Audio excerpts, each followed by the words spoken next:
என் பேர் பவிஷ்டி. நான் first standard படிக்கிறேன். ஃபஸ்ட்டு நான் அந்த பியர் வரையும்பொழுது ரொம்ப கஷ்டமாக இருந்தது.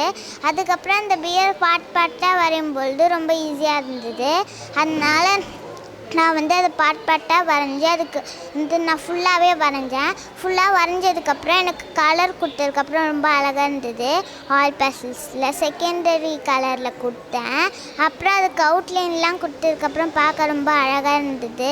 அந்த பியர்லாம் நான் நிறைய ஸ்டோரிஸு புக்கிலலாம் பார்த்துருக்கேன். அதனால் நான் அதை வரையணும்னு எனக்கு சின்ன வயசுலேருந்தே ஆசை. அதனால் நான் வீட்டிலலாம் நிறைய தடவை ட்ரை பண்ணியிருக்கேன். பட் எனக்கு அது வந்ததில்லை. எனக்கு இதில் ஒரு சான்ஸ் கிடச்சதுனால நான் இதை வரைஞ்சிருக்கேன். அதனால் அது சூப்பராக இருந்தது. பேக்ரவுண்டு கலர் கொடுக்கும்பொழுது எனக்கு ரொம்ப சந்தோஷமாக இருந்தது. தேங்க்யூ.